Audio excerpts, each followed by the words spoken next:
Selamat datang di podcast Satu Suara Melawan Kekerasan Terhadap Perempuan. Hai, halo. Waktunya kamu simak podcast Satu Suara Melawan Kekerasan Terhadap Perempuan yang dipersembahkan oleh Rutgers Indonesia, Power to Youth, Right Here Right Now Too, dan Generation Gender. Nah, di episode kita kali ini akan ngobrol tentang tema relasi kuasa, akar kekerasan, dan pengaturannya di dalam UU TPKS bersama saya, Deborah Tania.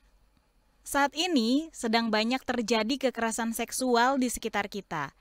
Dan hal ini tidak hanya terjadi di tempat yang sepi dan gelap, tetapi di ruang publik seperti di sekolah, kantor, mal, dan sebagainya. Dengan rata-rata korban adalah seorang perempuan, dan rata-rata pelaku kekerasan seksual adalah orang yang dikenal oleh korbannya ataupun orang terdekat korban. Dalam terjadinya kekerasan seksual ini selalu berkaitan dengan adanya ketimpangan relasi gender dan relasi kuasa yang selalu membuat pelakunya berada dalam posisi superior dan si korban berada dalam posisi inferior. Ada dua unsur penting dalam pengertian relasi kuasa, yakni yang pertama sifatnya hierarkis yang meliputi posisi antar individu yang lebih rendah atau lebih tinggi dalam suatu kelompok atau tanpa kelompok. Yang kedua adalah ketergantungan, artinya seseorang bergantung pada orang lain karena status sosial, budaya, pengetahuan, atau pendidikan dan atau ekonomi. Relasi kuasa dalam kekerasan seksual merupakan unsur yang dipengaruhi oleh kekuasaan pelaku atas ketidakberdayaan korban. Lantas, apa saja yang perlu kita ketahui tentang relasi kuasa, akar kekerasan, dan pengaturannya dalam UU TPKS? Yuk kita ngobrol bersama dua narasumber kita yang sudah terhubung secara daring. Yang pertama saya mau menyapa Mbak Mike Ferawati sebagai Sekjen Koalisi Perempuan Indonesia. Halo Mbak Mike. Halo Mbak Deborah, selamat siang, salam sehat semuanya. Salam sehat, bagaimana kabarnya hari ini? Baik, meskipun ini di akhir tahun ya, Iya, banyak sekali acara dan memang juga banyak sekali pekerjaan yang harus diselesaikan, tetapi semoga kita selalu sehat dan lancar ya, dan siap amin. liburan akhir tahun ya. Tetap ya harus ada list liburan akhir tahun, jangan Betul, lupa. iya. Biar bisa healing dan relax ya, seperti Iya, itu. Nyambut 2023 nih, harus biar penuh nggak kalah. semangat menyambut tahun yang Iya, baru ya. betul. Harus ada resolusi baru juga ya nih Mbak Yes, Deborah. sepakat. Nah, selanjutnya sudah terhubung juga dengan kita ada Teh Sri Mulyati sebagai Ketua Pengurus Yayasan Sapa. Halo Teh Sri, Halo Mbak Deborah, apa kabar nih Teh Sri hari ini? kabar baik. Luar biasa ya, semuanya sehat dan kita hari ini mau ngobrol bareng-bareng sama Mbak Mike dan juga Teh Sri. Nah, kita ke Mbak Mike dulu nih, kita mau ngobrol tentang kekerasan atau pelecehan yang banyak ragam bentuknya. Salah satunya catcalling nih atau siul-siul saat ada perempuan lewat. Biasa banyak dijumpai ya. Nah, itu bagaimana sih supaya masyarakat bisa lebih sadar bahwa catcalling ini masuk loh dalam pelecehan seksual? Gimana Mbak Mika? Ya, terima kasih. Ini pertanyaan yang sangat menarik karena sampai saat ini pun sebenarnya publik ya, terutama kelompok-kelompok masyarakat yang mendapatkan semacam sosialisasi tentang Undang-Undang 12 2022 yang sudah yaitu tindak pidana kekerasan seksual, eh, pasti selalu bertanya gitu, kenapa sih catcalling itu dijadikan bagian dari kekerasan seksual? Itu kan cuma iseng aja, itu nanti apa penjara bisa penuh loh, hanya karena ada pengaturan soal ini. Karenanya mungkin yang perlu kita sampaikan kepada publik atau masyarakat dalam mengedukasi kenapa catcalling atau siul-siul iseng itu merupakan bagian dari pelecehan seksual non fisik ya. Nah, kita tentu tahu ya bagaimana sebenarnya kita melihat sebuah proses sebuah kejadian catcalling itu dimaksudkan atau menjadi bagian dari jenis kekerasan seksual non fisik gitu ya, atau pelecehan seperti itu ya. Jadi kita selalu tahu ya bahwa ketika mungkin ada ya misalnya kalau seperti biasanya nih Assalamualaikum cantik gitu ya. Apa selamat pagi, apa manis seperti itu ya. Mungkin hal-hal seperti itu belum menjadi bagian dari kategori yang diatur di dalam Undang-Undang TPKS. Tetapi ketika catcalling itu sudah merujuk pada sebuah apa ya, candaan seksis ya, ketubuhan atau perendahan ya, misalnya eh, dalam satu contoh misalnya Koalisi Perempuan itu pernah mendapatkan sebuah laporan ya dari kawan-kawan yang misalnya apa ya, dadanya gitu ya. Jadi mereka tuh membuat suara-suara seolah tuh apa ya, payudara itu berbunyi seperti itu, dan itu sering sekali dan di tempat kerja, terutama di pabrik-pabrik nih Mbak Deborah ya. eh, Catcalling itu sudah apa maksudnya, sudah merujuk kepada apa ya, kata-kata seksual yang kasar ya seperti itu. Nah, itu tentu saja membuat yang mendapatkan catcalling itu tidak nyaman kan seperti itu, dan tentu saja di dalam penjelasan atau catcalling yang diatur di dalam Undang-Undang TPKS itu mengandung unsur seperti itu, sehingga ini bisa dilaporkan bahwa catcalling atau siulan-siulan iseng yang itu mengganggu rasa nyaman, mengganggu rasa rasa apa ya, rasa aman bagi orang yang mendapatkan itu bisa dilaporkan, dan ini ada pidananya seperti itu. Dan tentu saja di dalam prosesnya ini kan juga akan melihat ya bagaimana yang itu dianggap sebuah motif ya seperti itu. Memang selalu saja ini yang selalu dijadikan sebuah sebuah ini Mbak Deborah, sebuah pemberatan ya. Kenapa sih harus ada catcalling? Catcalling itu kan masa orang disiulin cantik gitu menolak loh. Ya kalau disiulin seperti itu ya mungkin orang yang disiulin juga nggak apa-apa. Tetapi ketika yang disiul-siul itu sudah misalnya sebuah kata-kata yang sorry jorok ya, atau juga misalnya istilahnya menuju kepada ketubuhan, dan itu membuat yang di catcalling itu menjadi takut gitu ya. Karena bisa jadi catcalling ini nyambung ya, tidak hanya di dalam tidak hanya kalau di dalam kejadiannya ketika ini dibiarkan, catcalling itu akan berkembang menjadi kegiatan misalnya mencolek dan yang lain-lain seperti itu, dan itu masuk dalam bagian pelecehan seksual. Dan tentunya hal yang seperti ini yang harus kita sampaikan kepada masyarakat luas, kepada publik, bahwa catcalling ketika itu masuk dalam kategori yang merendahkan martabat manusia secara seksual, yang membuat berdampak pada rasa nyaman dan aman bagi orang yang memperoleh kejadian siul menyiul dan catcalling itu dapat dilaporkan sebagai bagian dari kekerasan, pelecehan seksual ya yang non fisik. Dan ketika laporan itu memperoleh unsur-unsur yang diatur di dalam Undang-Undang TPKS, maka itu disebut sebagai sudah termasuk sebagai pidana kekerasan seksual dalam bentuk pelecehan seksual non fisik seperti itu. Dan tentunya kita juga harus memahamkan ya, agar masyarakat itu juga memiliki cara pikir ya, cara analisa sosial yang juga dapat melihat bahwa sebenarnya catcalling ini adalah sebuah cikal bakal ya, yang itu sebenarnya bagian dari, mungkin itu bentuknya satu tetapi itu dapat berkembang kepada pidana seksual yang lainnya, atau itu tadi dalam bentuk catcalling itu sudah membuat korban atau si penerima catcalling merasa tidak aman dan nyaman seperti itu Mbak Deborah. Iya, baik. Kalau untuk Teh Sri ini dari Sapa, bagi sebagian besar masyarakat melaporkan kekerasan seksual ini kan masih dianggap hal yang memalukan ya, aib gitu. Gimana sih supaya kita mengedukasi masyarakat khususnya korban dari kekerasan seksual ini supaya mereka punya keberanian untuk melapor dan memperjuangkan hak-haknya? Ya, terima kasih Mbak Deborah. Yang pertama tentunya adalah kita harus mensosialisasikan berbagai bentuk kekerasan seksual. Itu sangat penting agar masyarakat memahami bahwa sesuatu yang dianggap biasa itu sebenarnya adalah bagian dari bentuk kekerasan seksual, dan sekarang itu bisa dipidanakan gitu. Karena dalam perspektif masyarakat kita, kekerasan seksual itu kadang dianggap sesuatu yang biasa, bukan dikategorikan sebagai kekerasan. Nah, siapa yang kemudian harus kita jangkau untuk mensosialisasikan Undang-Undang Tindak Pidana Kekerasan Seksual, termasuk bentuk-bentuk kekerasan seksual di dalamnya? Yang pertama adalah kelompok-kelompok yang dia rentan menjadi korban. Salah satunya adalah perempuan muda ya, karena berdasarkan data kasus, tren perempuan muda itu hampir 50% ya, dibandingkan perempuan dewasa ya yang menjadi korban kekerasan seksual.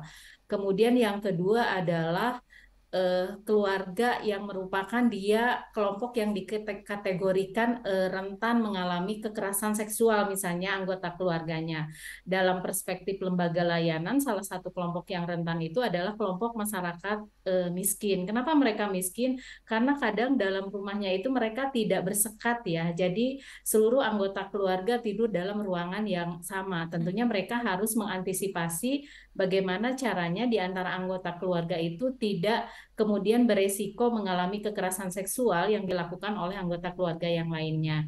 Kemudian tokoh agama itu menjadi tokoh kunci juga untuk mensosialisasikan kekerasan seksual karena orang menganggap bahwa ketika kita ngomong kekerasan seksual di mana pelakunya adalah keluarga sendiri itu adalah aib sama dengan mencemarkan nama baik keluarga sendiri gitu. Kadang dalam perspektif agama dianggap itu tidak diperbolehkan. Kemudian yang selanjutnya itu adalah tokoh pendidik yang menurut saya ini penting karena misalnya kayak catcalling itu dianggap biasa karena masyarakat mendidik bahwa itu tuh bukan sesuatu yang merendahkan misalnya martabat perempuan ya atau anak gitu. Jadi penting kemudian pendidik juga memiliki perspektif yang baik tentang kekerasan seksual. Kemudian juga ada pemerintah dan juga aparat penegak hukum. Karena aparat penegak hukum ini yang kemudian menjadi garda terdepan ya. Kemudian korban merasa bahwa mereka mudah ketika menjadi korban itu untuk mendapatkan keadilan atas kekerasan yang dialaminya. Nah, selain edukasi, yang kedua itu adalah tentunya mendekatkan akses layanan terhadap korban. Misalnya yang dilakukan oleh teman-teman Forum Pengada Layanan adalah membentuk layanan berbasis komunitas, di mana dia sebagai pusat informasi, pusat pendampingan yang dilakukan di level yang sangat paling mudah dijangkau oleh korban gitu ya, ada di level pedesaan, kemudian lembaga layanannya ada berbasis pesantren, berbasis sekolah dan juga berbasis misalnya perguruan tinggi. Nah, kemudian yang lainnya kita juga melihat bahwa tren kasus kekerasan seksual itu kan juga meningkat ya di institusi pendidikan gitu, baik institusi pendidikan berbasis agama maupun umum gitu. Nah, tentunya kita harus mendorong juga selain implementasi Undang-Undang TPKS itu adalah Permenristek Dikti yang mengawal tentang pencegahan dan juga pendampingan bagi korban tindak pidana kekerasan seksual dan juga peraturan Menteri Agama terkait dengan hal itu. Tentunya itu harus dikawal di institusi pendidikan. Sekarang mungkin PR-nya adalah bagaimana kemudian dengan institusi sekolah dasar dan menengah gitu. Nah, selain itu menurut saya yang juga penting adalah membangun perspektif aparat penegak hukum gitu sehingga ketika masyarakat dan korban misalnya mengalami kekerasan mereka tidak ragu kemudian dan juga takut untuk melaporkan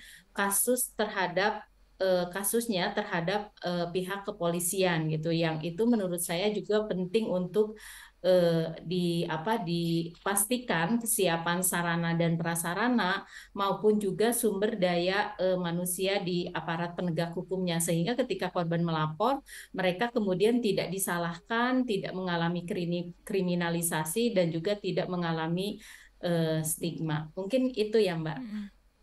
Iya, ke Mbak Mika nih dari Sekjen Koalisi Perempuan Indonesia.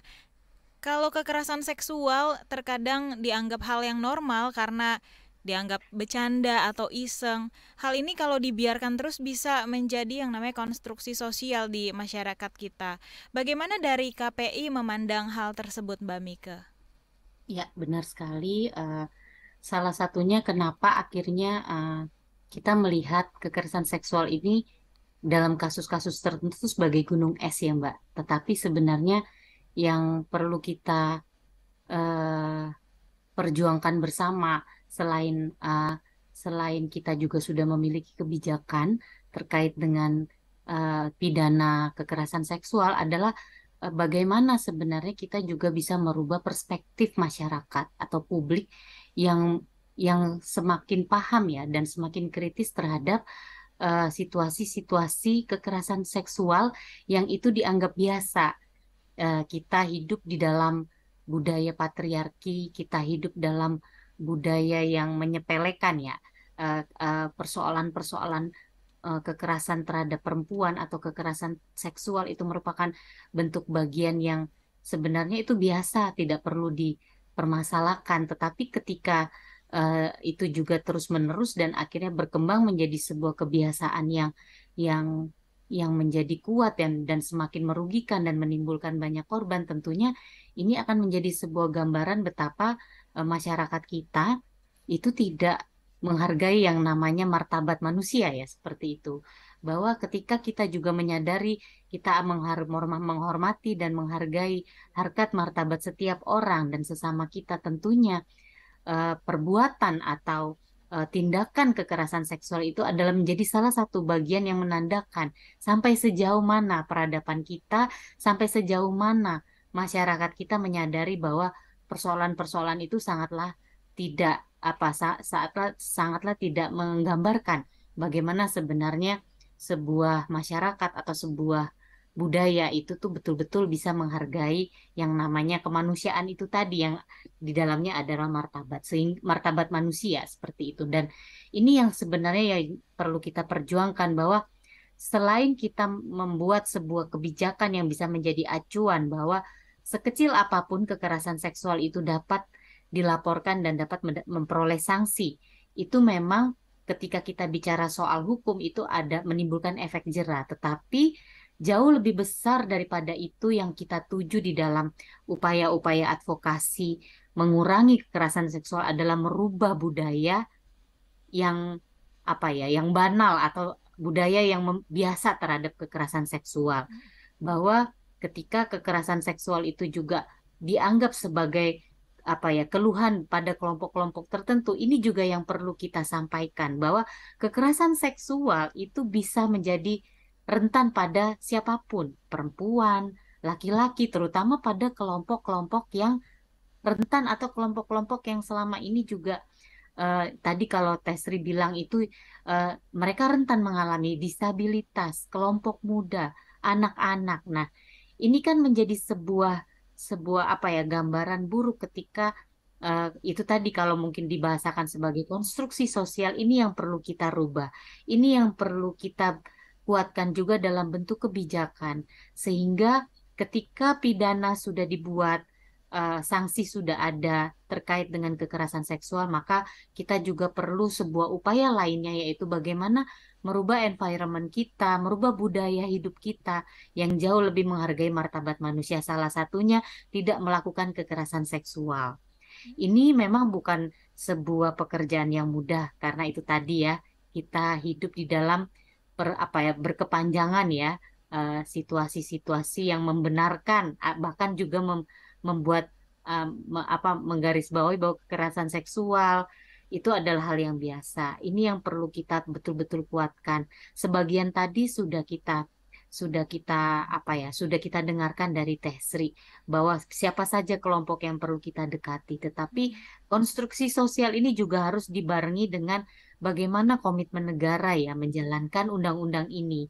Tidak hanya undang-undang ini dibuat lalu tidak ada pengawalannya, tidak ada evaluasinya, tetapi mari kita juga sama-sama memperkuat penyelenggara negara ya, atau memperkuat aparat penegak hukum, memperkuat pemerintah agar tidak hanya memberi sanksi atau pidana bagi kekerasan seksual, tapi bagaimana memberikan pendidikan atau mendidikan edukasi, memberikan kemampuan atau kapasitas bagi masyarakat kita untuk menolak apa itu yang namanya kekerasan seksual. Kadang-kadang mungkin itu juga mesti dimulai dengan keberanian dari setiap individu untuk mengatakan tidak pada kekerasan seksual, untuk mengatakan bahwa kekerasan seksual itu adalah hal yang sangat buruk dan merendahkan martabat manusia. Seperti itu, Mbak Deborah. Terima kasih. Ya, masyarakat diajak untuk berani speak up ya ketika mengalami kekerasan seksual seperti itu. Dan sekarang kita ke Teh Sri dulu nih. Gimana Teh Sri, menurut pandangan Teh Sri kan kita menyingkapi yang namanya relasi kuasa banyak terjadi gitu ya. Apalagi dikaitkan dengan kekerasan seksual, di mana ada satu pihak yang menjadi lebih lemah daripada pihak lainnya. Seperti apa Teh Sri melihat fenomena ini? Ya, yang pertama memang relasi kuasa itu memang tidak bisa kita hindarkan ya. Karena bagaimanapun itu akan ada gitu sepanjang kita berada dalam situasi yang berbeda ya antara atasan bawahan gitu atau antara anak dan orang tua gitu. Tetapi yang pertama memang penyebab kemudian relasi kuasa ini diselewengkan gitu menjadi satu alasan yang kemudian dia seakan-akan punya kuasa untuk melakukan kekerasan seksual dan korban pada situasi yang dia tidak bisa melawan taruhlah gitu atau tidak bisa bersuara gitu karena khawatir dengan posisi posisi posisi pelaku yang lebih dari sisi jabatan, dari sisi akses lebih lebih apa ya, lebih tinggi dari si korban itu. Nah, yang pertama memang yang perlu kita camkan adalah memang speak up ya, keberanian sebagaimana yang tadi disampaikan oleh Mbak Mike. Kemudian yang kedua, tapi kan untuk menumbuhkan keberanian itu butuh proses, butuh sebuah edukasi gitu, butuh kita membuka perspektif bahwa siapapun atas nama kedudukan atau atas nama posisinya itu tidak boleh melakukan tidak boleh menyalahgunakan kekuasaan gitu.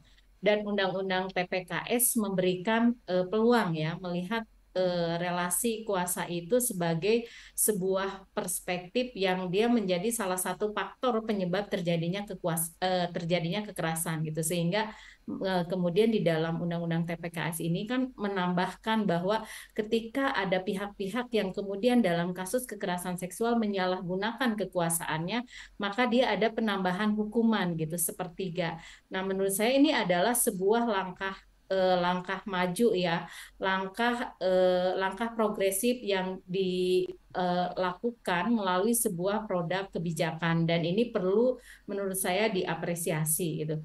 Nah, selain lewat aspek misalnya perubahan kebijakan, yang juga misalnya yang perlu dilakukan adalah tentunya adalah edukasi gitu. Jadi bagaimana kemudian di institusi pendidikan mengajarkan bahwa siapapun itu tidak boleh melakukan kekerasan, meskipun itu adalah orang yang sangat kita hargai dan mengajarkan bagaimana kemudian langkah-langkahnya ketika mereka itu berpotensi jadi korban gitu atau sudah jadi korban atau mereka menemukan misalnya teman maupun keluarganya menjadi korban. Makanya perlu kemudian misalnya kita membangun kayak semacam pos-pos pengaduan misalnya di beberapa institusi ataupun di beberapa lingkungan yang dia rentan terjadinya kasus kekerasan gitu. Kemudian tentunya kita harus karena Undang-Undang TPKS ini sudah disahkan, tapi kan dia tidak akan ada artinya ketika tidak dipastikan implementasinya. Makanya kemudian di beberapa institusi yang dia rentan mengalami kekerasan atau yang maupun yang berpotensi gitu perlu menerapkan sanksi yang tegas gitu terhadap para pelaku kekerasan seksual meskipun dia yang posisinya misalnya kepala sekolah, kemudian ketua DPRD, misalnya kepala dinas ya atau kepala OPD maupun aparat penegak hukum dan sebagainya. Terus yang ketiga, tentunya juga pendekatan nilai-nilai budaya ya. Jadi budaya yang tidak memperbolehkan kekerasan seksual, misalnya nilai-nilai lokal yang itu menghargai perempuan dan siapapun, menurut saya itu perlu ditumbuh kembangkan dan dikampanyekan gitu. Karena orang tidak akan berani speak up kalau ruang-ruang untuk mengedukasi mereka itu nggak dibuka gitu oleh semua pihak-pihak yang punya kemampuan untuk melakukan itu. Dan menurut saya yang terakhir juga agama ya, karena agama seringkali menjadi salah satu faktor yang kemudian orang itu mengamini bahwa dia boleh melakukan kekerasan misalnya atas nama agama. Banyak orang yang kemudian menyalahgunakan posisi dia sebagai tokoh agama misalnya untuk melakukan kekerasan seksual terhadap santri-santrinya dan itu kan trennya semakin meningkat ya, termasuk misalnya di Jawa Barat di beberapa pesantren itu tokoh-tokoh agamanya yang menggunakan alibi mereka sebagai guru agama, sebagai ustadz gitu untuk kemudian melakukan kekerasan seksual terhadap anak didiknya atau santri-santrinya gitu. Nah, perspektif agama tentunya ini harus dilakukan oleh tokoh-tokoh agama ya. Bagaimana membangun perspektif agama yang lebih inklusi, yang lebih terbuka dan juga yang lebih memiliki perspektif ataupun keberpihakan terhadap perempuan korban kekerasan seksual. Sehingga ketika komponen itu kita bangun, maka korban kemudian akan berani kemudian speak up ya ketika mereka mengalami kekerasan seksual misalnya oleh orang yang posisinya ataupun kedudukannya yang lebih tinggi dari dia gitu, karena ruang-ruang itu kita buka semua dan akhirnya bisa terciptalah lingkungan yang kemudian kondusif ya, yang bisa mendorong korban lebih berani bersuara atau speak up. Oke, kita ke Mbak Mika nih. Dari Sekjen Koalisi Perempuan Indonesia, seperti apa Mbak Mika menjembatani agar korban kekerasan mendapatkan hak-haknya seperti itu? Ya, Koalisi Perempuan Indonesia, saya mungkin mau cerita sedikit ya, adalah organisasi massa perempuan. Dan kami punya struktur sampai dengan tingkat balai perempuan di desa ataupun setingkat kelurahan. Selama ini Koalisi Perempuan juga bekerja dengan dengan sangat kuat dan juga sangat kuat lah ya dengan organisasi-organisasi atau lembaga layanan yang ada di seputar atau wilayah tinggal di mana ada struktur Koalisi Perempuan Indonesia. Selama ini adalah secara organisasi memang Koalisi Perempuan tidak seperti mungkin Women Crisis Center atau LBH ya, tetapi Koalisi Perempuan Indonesia memang punya visi untuk menciptakan ruang hidup yang setara dan adil gender, termasuk di dalamnya bagaimana kita juga merespon kekerasan seksual di dalamnya. Selama ini anggota-anggota dan Balai Perempuan memang memiliki mekanisme ketika menyadari bahwa ada misalnya gejala-gejala atau indikasi yang menuju ke arah kekerasan seksual, sampai itu juga mungkin laporan. Biasanya kawan-kawan Koalisi Perempuan Indonesia itu sangat beragam juga latar belakangnya. Mereka ada yang menjadi lawyer, ada yang mungkin juga banyak sekali. Tapi yang paling menguatkan tuh adalah selama ini juga Koalisi Perempuan anggota-anggotanya dikuatkan dalam hal misalnya menjadi paralegal nih Mbak ya. Terutama karena kasus-kasus itu kan bermunculannya tuh di wilayah-wilayah ya seperti itu. Dan yang dilakukan oleh Koalisi Perempuan Indonesia berbasis Balai Perempuan itu kita punya yang namanya Balai Perempuan Pusat Informasi Pengaduan dan Advokasi, di mana sedikit banyak ya laporan yang diterima adalah kekerasan berbasis gender atau lebih banyak lagi kekerasan seksual yang dialami, baik itu di tempat kerja, di lingkungan sekolah maupun juga di dalam keluarga seperti itu. Karenanya yang biasa dilakukan adalah kita mungkin membantu dulu melakukan identifikasi awal ya, sebuah kasus kekerasan atau korban yang melaporkan, atau ketika ada misalnya pelaporan yang itu bukan langsung korban, biasanya juga dilakukan penjangkauan supaya kita bisa mengupayakan adanya intervensi kepada korban, misalnya dijauhkan dulu dari pelaku. Karena itu tadi seperti yang Mbak Teh Sri ceritakan, bahwa relasi kuasa ini membuat korban itu juga sangat takut untuk melaporkannya. Misalnya ketika pelakunya adalah orang tua, dalam hal ini bapaknya atau pamannya, atau mungkin kalau misalnya itu di tempat kerja itu bosnya, atau mungkin ya atasan lah seperti itu. Dan juga ketika di sekolah itu gurunya sendiri seperti itu. Nah, ini yang dikuatkan oleh Koalisi Perempuan untuk misalnya memperkuat dulu keluarganya atau memperkuat lingkaran yang terdekat dari korban untuk bisa mengupayakan korban untuk terbantu dulu dari sisi yang paling tercepat ya, misalnya evakuasi ketika misalnya pelakunya itu sangat dekat, misalnya ayahnya sendiri atau kakaknya sendiri seperti itu, atau mungkin kalau itu Kalau relasi kuasa yang berkelindan di dalam kasus ini sangat kuat sehingga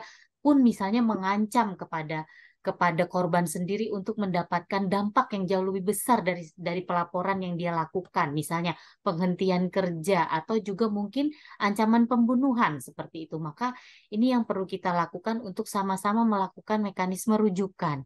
Biasanya koalisi perempuan melakukan kerja langsung bersama dengan lembaga-lembaga pengada layanan di tempat masing-masing. Misalnya mengupayakan rumah aman, shelter bagi korban untuk sementara waktu ya.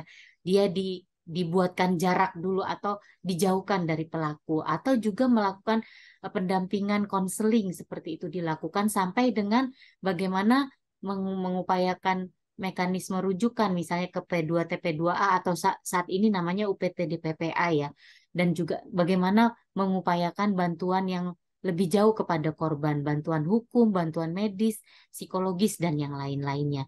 Itu yang dijembatani oleh Koalisi Perempuan Indonesia sejauh ini sih. Rata-rata anggota Koalisi Perempuan dan pengurus yang ada di Balai Perempuan, cabang sampai dengan provinsi, mereka adalah pendamping korban, Mbak Deborah, sehingga Koalisi Perempuan sebagai bagian dari gerakan perempuan, organisasi gerakan, itu mengupayakan agar korban dapat memperoleh haknya. Misalnya dengan upaya dulu selemah-lemahnya P3K-nya dulu yang dilakukan. P3K ini adalah menghimpun informasi-informasi yang kuat, lalu mengupayakan informasi ini akan diarahkan kemana. Misalnya ke Women Crisis kah, atau ke lembaga yang melakukan pemulihan terhadap korban, dan sampai dengan misalnya kita mengupayakan proses hukum terhadap korban. Misalnya kita merujuk kepada LBH Apik atau LBH-LBH yang ada di mana kasus-kasus itu ditemukan. Dengan demikian, Koalisi Perempuan dapat membantu mempercepat akses keadilan bagi korban yang mengalami kekerasan seksual. Begitu, Mbak Deborah. Ya, baik. Untuk Teh Sri sekarang, kalau ada advokasi terkait kekerasan seksual yang saat ini sudah dijalankan baik oleh pemerintah dan juga lembaga terkait, apakah hal itu sudah terjadi dengan maksimal saat ini menurut Mbak Sri? Ya, kalau menurut saya sih yang dilakukan oleh teman-teman CSO sudah maksimal ya. Jadi mereka melakukan berbagai upaya untuk mendorong adanya kebijakan untuk perlindungan terhadap korban kekerasan seksual ya, dari mulai tingkat nasional sampai di tingkat daerah, bahkan di level desa sekalipun gitu ya. Jadi di level yang paling sangat kecil gitu. Nah, namun menurut kami memang masih ada beberapa PR ya yang harus dilakukan pasca Undang-Undang Tindak Pidana Kekerasan Seksual ini disahkan. Yang pertama adalah kesiapan sarana prasarana lembaga layanan. Kalau kita misalnya berharap besar terhadap lembaga layanan masyarakat itu punya keterbatasan dari sisi pendanaan maupun dari sisi sumber daya manusia gitu. Tapi kalau pemerintah pusat, pemerintah daerah, misalnya baik di tingkat provinsi maupun daerah, itu punya banyak resource gitu ya yang bisa digunakan untuk memperkuat sarana dan prasarana yang bisa diakses oleh korban misalnya. Kemudian yang kedua juga menurut saya sih alokasi anggaran untuk pendampingan bagi perempuan korban kekerasan memang sangat minim gitu. Misalnya hasil penelitian kami di SAPA ternyata jumlah anggaran yang dia itu anggaran khusus misalnya ya yang spesifik untuk perlindungan perempuan dan anak itu masih di bawah 5% dari total APBD di masing-masing daerah gitu. Apalagi kalau kita breakdown misalnya ke alokasi anggaran untuk pendampingan kasus itu tentunya masih kecil, lebih kecil lagi gitu, kurang dari 500 juta setiap kabupaten kota. Nah, ini tentunya akan menjadi problem untuk mengimplementasikan Undang-Undang Tindak Pidana Kekerasan Seksual. Karena setelah pasca Undang-Undang TPKS ini disahkan, berdasarkan pengalaman dari teman-teman lembaga layanan, itu jumlah korban yang melaporkan itu semakin banyak. Misalnya, polisi itu pernah cerita dia satu hari itu sampai 13 kasus dia terima, kasus kekerasan seksual gitu. Karena semakin masyarakat semakin sadar dan semakin berani gitu untuk melaporkan kasus kekerasan seksual. Tapi kita sumber dayanya, sarana prasarana dan SDM-nya itu nggak cukup bisa memenuhi kebutuhan korban gitu. Terus yang PR yang selanjutnya adalah sarana prasarana dan juga SDM yang di aparat penegak hukum misalnya. Yang kita tahu bahwa unit perlindungan perempuan dan anak di kepolisian itu hanya ada di tingkat kepolisian daerah. Terus yang sementara kalau kita berbicara konteksnya korban, yang mereka paling mudah untuk dijangkau itu adalah polsek di tingkat kecamatan. Nah, ini juga yang kemudian menyebabkan korban harus mengeluarkan kos yang lebih besar ya, transport. Yang tentunya ini harus dipikirkan oleh pemerintah daerah ya, bagaimana kemudian bisa memenuhi aspek-aspek pembiayaan korban sehingga mereka bisa mengakses seluruh layanan yang tersedia. Terus ruangan di unit PPA sendiri menurut kami itu sangat tidak representatif gitu. Beberapa pengalaman pendamping korban misalnya di Sapa ketika menangani kasus itu korban dan pelaku di satu ruangan yang sama.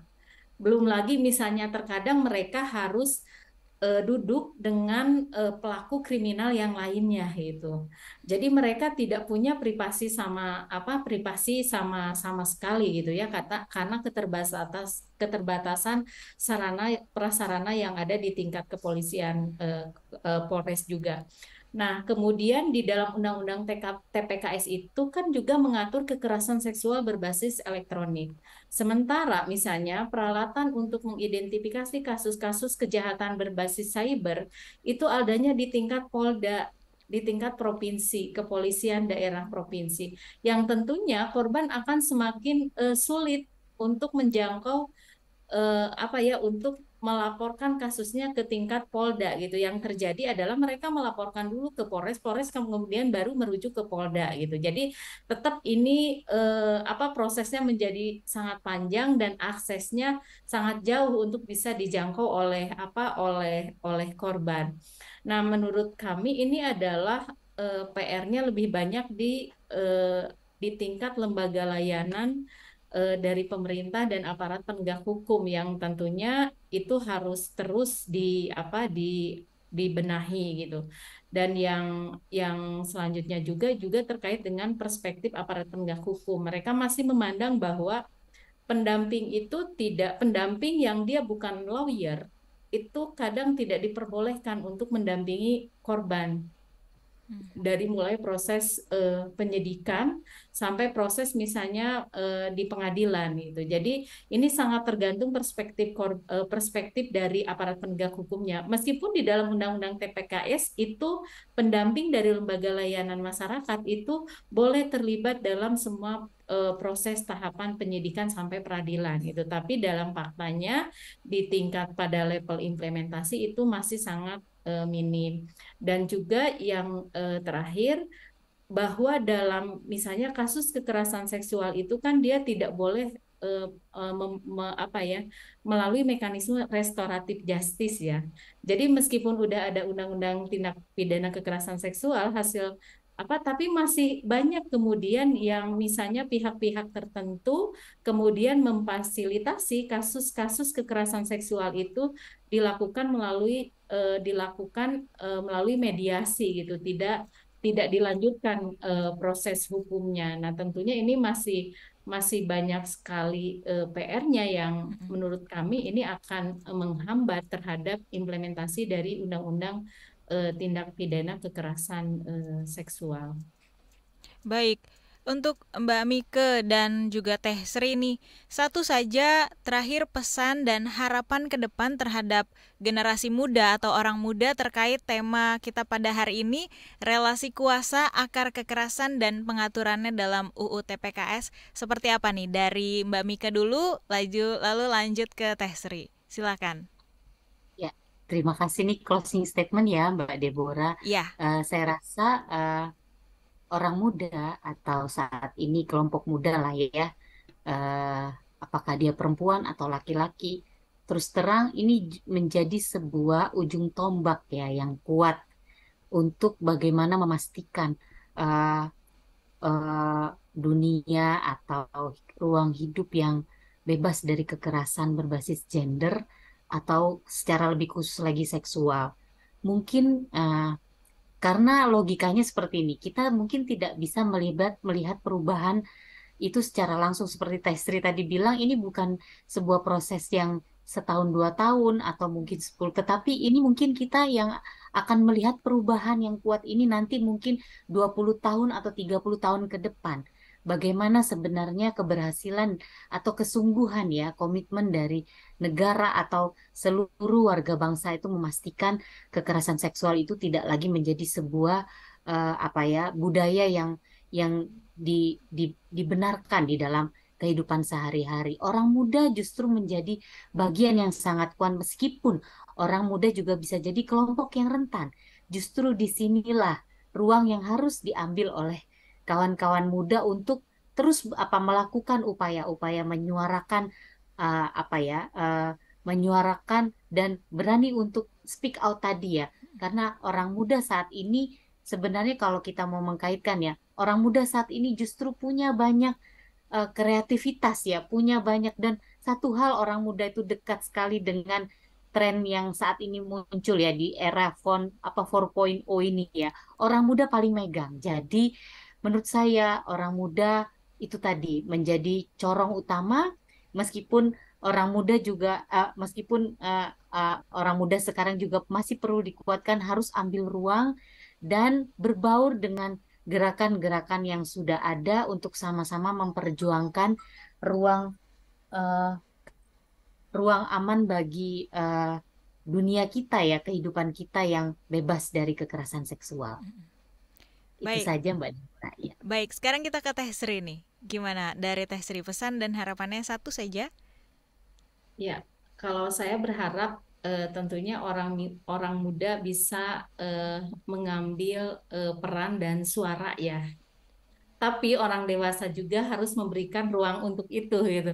Untuk orang muda bisa bersuara dan mengambil perannya gitu.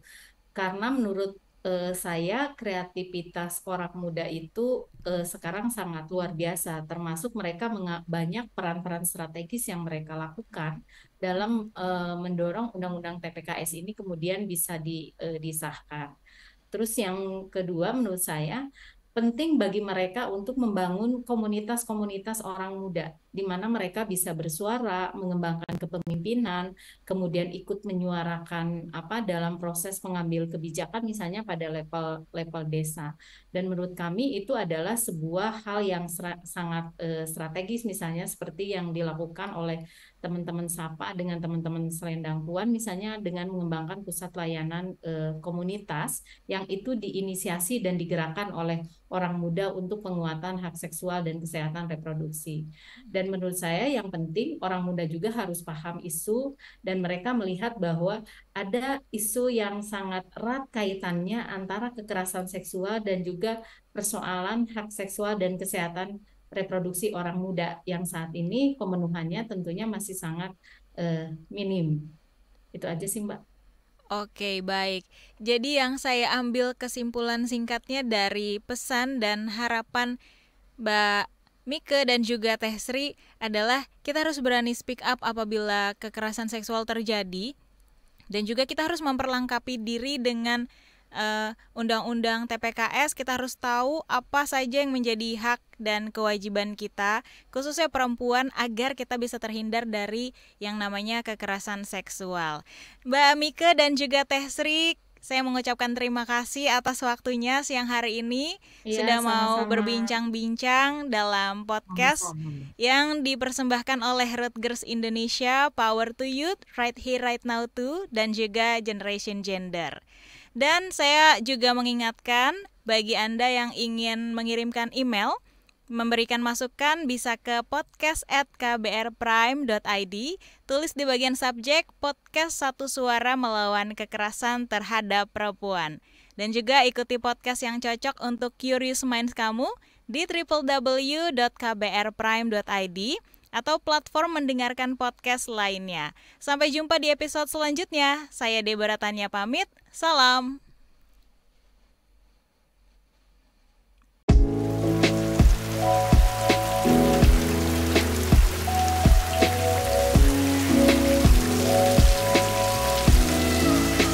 Baru saja kamu simak podcast Satu Suara Melawan Kekerasan Terhadap Perempuan yang dipersembahkan oleh Rutgers Indonesia. Power to Youth, Right Here Right Now 2, dan Generation Gender.